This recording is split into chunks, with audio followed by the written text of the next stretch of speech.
Il Palais Lumière è sempre più vicino, superate le resistenze, le questioni economiche ed aspettando l'ultimo documento utile per poi partire con i lavori, ovvero la valutazione di impatto ambientale, il progettista nonché nipote dello stilista Pierre Cardin incontra le categorie economiche.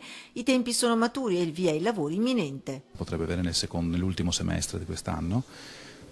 Sappiamo già come realizzare diciamo tra virgolette una gara, non sarà una vera gara ma sarà una decisione insomma, diretta da parte nostra, essendo un'opera privata. L'opera scultorea, dono dello stilista italo-francese con le sue 3 torri alte più di 250 metri del costo di 20 miliardi di euro, rappresenta oggi più che mai per le imprese del settore edilizio un'opportunità da non perdere. Il Palais Lumière diventa così il volano per le imprese veneziane con la possibilità di offrire 15.000 posti di lavoro che andrebbero di fatto a coprire, anche se parzialmente, il gap dei 60.000 disoccupati creati dalla crisi nell'area industriale veneziana. In questo momento un'opportunità del genere potrebbe sviluppare, soprattutto in un contesto completamente diverso, la piccola e media impresa.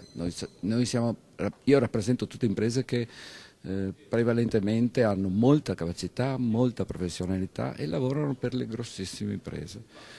Facendo un po' di aggregazione probabilmente riusciamo a fare sistema anche noi. Albergo, appartamenti e 2/5 della struttura che rimarrà in mano al pubblico, dove troverà posto anche l'Università della Moda voluto dallo stesso ideatore Pierre Cardin. Ma Palais Lumière è molto di più, dalla possibilità di autoalimentarsi energeticamente alla realizzazione della nuova viabilità tra strade, rotonde e cavalcavie e un tratto di tram. Le osservazioni delle imprese possono essere un sistema propulsivo per rilanciare e dare un iter molto più veloce a questa opera che noi reputiamo, non giudichiamo da un punto di vista né architettonico né paesaggistico, la reputiamo da un momento grande di intervento su un'area complicata che può dare sviluppo all'area e lavoro alle nostre imprese. Già chiuso l'accordo per gli arredi d'arte interni in vetro artistico con le aziende di Murano, tempo di realizzazione dal via ai lavori 15 mesi.